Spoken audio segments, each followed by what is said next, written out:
예, 변호사님.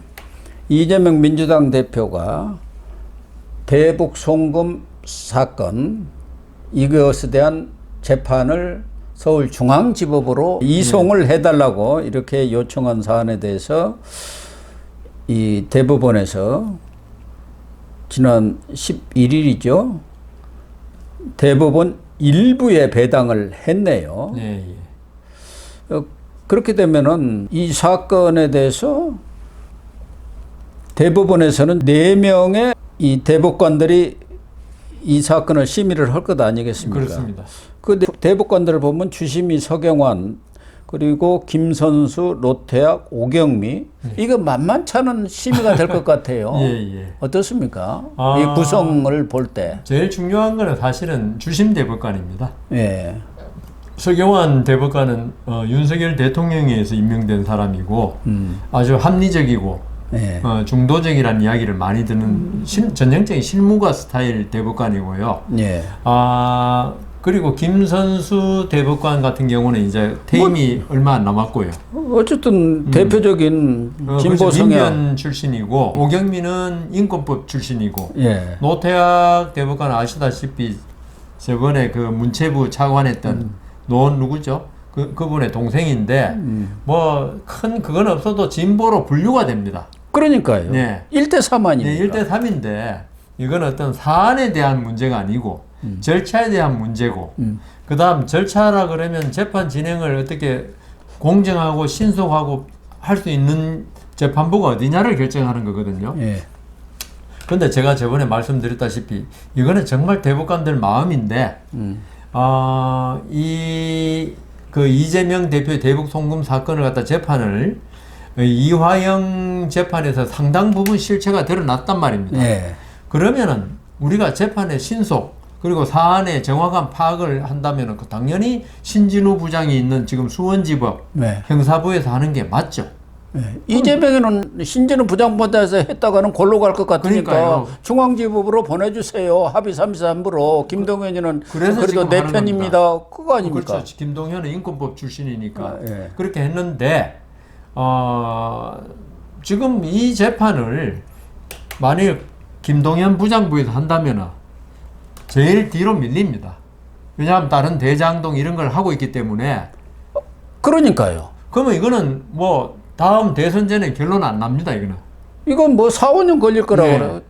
대장동, 백현동, 성남FC, 유증교사 뭐 거기서 그거 지금 엄청 해야 되는데. 거기다 붙여놓으면 제일 뒤로 갑니까? 그리고 아니면 분리해서 뭐 하나? 그거는 같이 할 수도 있는데 근데 심리 순서가 있지 않습니까? 네. 재판부에서 하는데 지금까지 심리 해왔던 걸 먼저 하지. 누가 그 새로운 대장동 이거 뭐 4-5년 걸려도 될까 말까인데 그 뒤에다 하겠다는 건 그러면 이재명의 그렇게 합니다. 보통 그렇게 하는 재판부에. 경우 이재명의 꼼수가 먹히는 거 아닙니까? 그러니까 지금 그 대법원에다 그걸 한 거 아닙니까?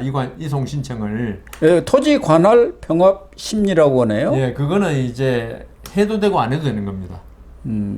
근데 이제 그 같은 피고인에 대한 사건이니까 같은 재판부에서 해야 되지 않느냐. 보통은 그렇게 많이 해줘요, 일반인들은. 예. 그런데 이 사건은 이미 관련 피고인은 이화영 피고인에 대한 재판이 났고 거기서 사실관계가 거의 다 심리가 됐기 때문에 예. 이걸 새로운 재판부에서 처음부터 새로 한다는 이거는 만일 서울중앙지법에서 하면요 증인 이화영 때 했던 거 그대로 다 나오면 새로 신청합니다.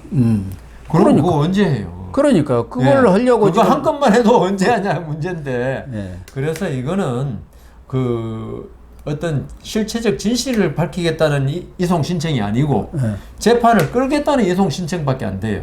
그러니까 그게 대법원에서 제대로 판결을 내려줘야 한다, 판정을 내려줘야 한다는 건데 만약에 대법원 일부에서 이 4명이 합의가 안 되는 거고 이런 거 전원 합의.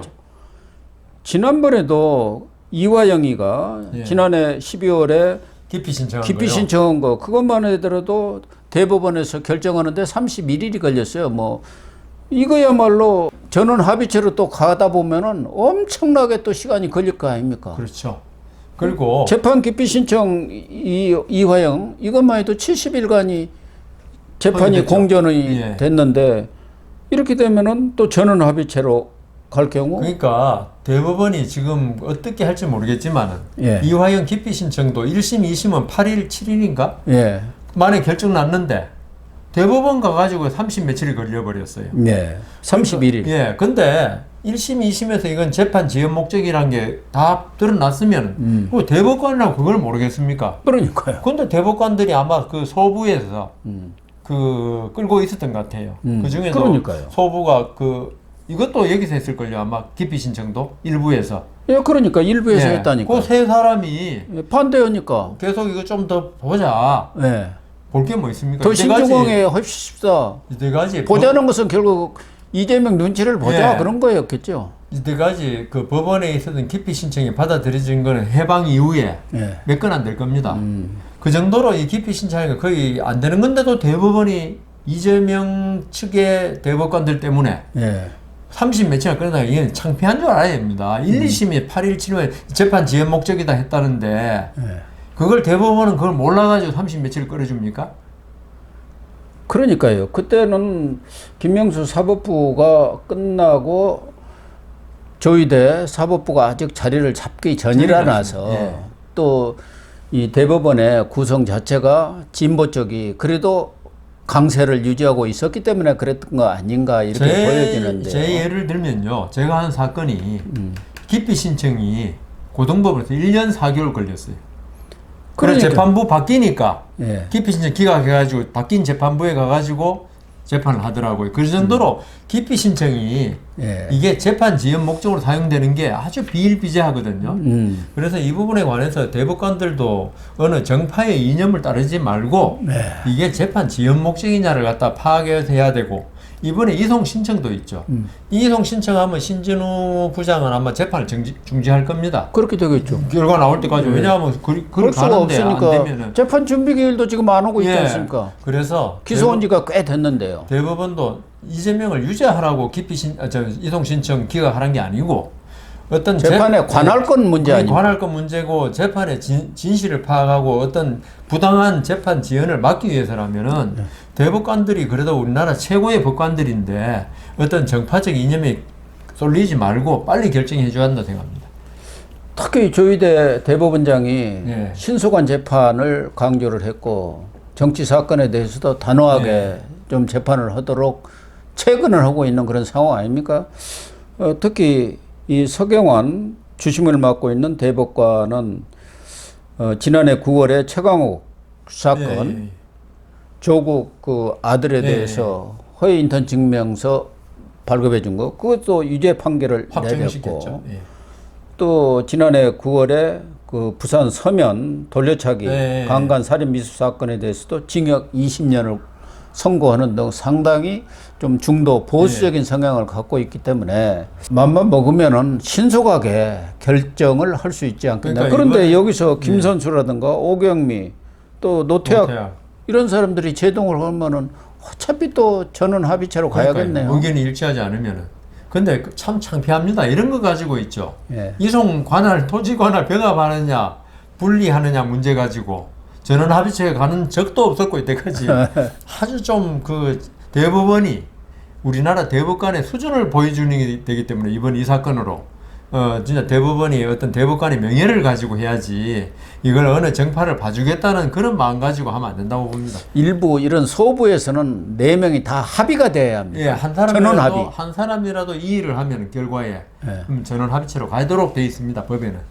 이거 참 문제네요. 예. 그래서 정말 이재명의 이런 꼼수를 사법부가 확실하게 끊어줘야 합니다. 맞습니다. 예.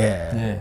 이때까지 우리 지금 전국이 이렇게 엉망이 된 것도 이 사법부가 정치권의 눈치 보고 아니면 이상한 꼼수에 질질 끌려다니면서 어떤 결과가 난 이재명 유죄 무죄를 말한 게 아닙니다. 결론을 빨리 내주면 전국이 안정됩니다. 무죄 같으면 이제 정당한 그 야당 대표 대통령 돼도 되겠네 이렇게 되는 거고 유죄 되면 그만두는 거고 이렇게 해야 되는데 완전히 우리 그 기독교의 그 단테의 신곡의 연옥이라는 거 있지 않습니까? 그걸 미국에서 림보라고 그러는데 그 안에 갇혀가지고 이러지도 못하고 저러지도 못하고 그 사이에 국민들은 죽어나고 지금 그런 상황입니다. 사실 이재명이가 지금 이렇게 온 나라를 휘젓고 있는 것도 지난해 유창훈 부장판사가 영장을 기각해서 그런 건 아니에요. 더 앞에는 그 권순일 대법관이 그거 무죄한 재판거래 거네. 그 무죄를 해줘서 그것만 했으면 나라 지금 평안합니다. 지금. 그래서 이번에 조희대 대법원장이 뭐 이런 대법관들한테 직접적인 무슨 영향력을 미칠 수는 그건 없는 안 거지만 되죠. 그러나 대법관들이라고 하면은 그래도 그 수장 아닙니까? 명예심을 수장의 어떤 그 방침이라든가 이런 것에 대해서 순응을 하는 게 조직을 지키는 또 대법원의 권위를 지킬 수도 있는 것 아니겠습니까? 이거는 마음만 먹으면요. 예. 일주일 내에 결정할 수 있습니다. 좀 그렇게 해가지고 이재명이가 이제는 재판 지연 이런 거 꼼수 써갖고는 안 통하는구나. 이걸 지금 확실히 좀 보여줬으면 그럼요. 좋겠어요. 그러니까 법원이 제 역할만 하면 나라가 있죠. 상권 분립 국가에서 이렇게 혼란하지는 않습니다. 여 변호사님이 볼 때 이 사건에 대해서 이런 뭐 토지 관할 병합 심리 사건 예. 조기에 결론이 날 것 같습니까? 그래가지고 이재명이가 괜히 내가 거기 신청했다 망신만 당했네 이럴 것 같습니까? 어떻습니까? 글쎄요. 한 달 정도는 걸리지 않을까 싶습니다. 아무래도 한 달 정도야 의뢰에 걸리는 것 아니겠습니까? 한 달 이상 넘어가면은 대법관들이 욕 먹습니다.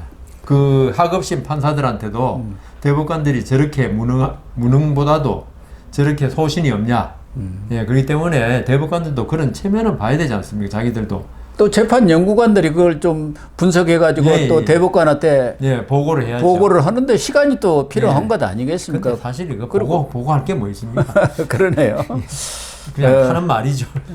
어쨌든 이재명이가 꼼수를 썼지만 조희대 대법원에 또 조희대 사법부의 추상 같은 칼날이 내리치지 않겠나 그런 저는- 기대를 합니다. 저는 조희대 코트, 조희대 대법원의 명예도 있고 그 다음 대법관 하나하나가 진짜 중요한 사람들인데 대법관까지 됐다면 그래도 그 나라에서는 최고의 지성 그럼요. 그리고 양심이라고 믿어준 예, 사람이거든요. 그렇죠. 근데 이번 그 토지 관할 문제를 보면은 예. 이 사람이 과연 대한민국 최고의 지성과 양심을 가진 사람인가 예, 예. 아니면은 어느 한 사람의 호위무사로서 대법관이라는 그 외투를 예. 이용하는 사람인가. 그러니까 이 토지 관할 병합 문제 이거 단순한 문제가 아니고 우리 대법원의 위상이 달렸다고 생각하기 때문에 저는 그 법조 동료로서 전부 다 후배들이네. 이제는 그 대법관들도 전부 다 저 법조 후배 아닙니까? 예. 들로서 대법원의 그리고 법원의 사법부의 명예를 좀 지켜주길 간곡히 이 자리를 빌어서 요청드린 바입니다. 우리 시청자님들은 이 법적 지식이 많지를 않기 때문에 토지 관할 병합 심리라고 하면은 뭐 땅 가지고 왔다 갔다 그렇게 생각할 거 오해를 할 수도 있는 것 같습니다. 등기부등본 꺼내가지고 그게 아니죠. 그게 아니고 예. 그 재판을 토지 관할이라는 게 이제 관할이 어떤 죄를 짓거나 이러면 그 사람에 대한 재판을 어느 법원에서 하느냐를 정하는 게 관할이고 예. 그 관할 중에서 토지 관할이라는 거는 피고인의 주소지 그다음 범죄지 뭐 이런 식으로 그러니까 그 토지- 수원지법이냐 예, 땅이- 서울중앙지법이냐. 그러니까 말하자면 자치단체의 자치단체가 어디냐 예. 그러니까 수원이냐 경기도냐 예. 그다음 서울이냐 이 문제 그러니까 땅 뭐 이전 등기 사건은 전혀 아닙니다. 네, 우리 시청자님들도 충분히 이해를 했을 걸로 믿겠습니다. 네, 시청자 여러분, 오늘 방송은 여기서 마치도록 하겠습니다. 시청해 주셔서 감사합니다.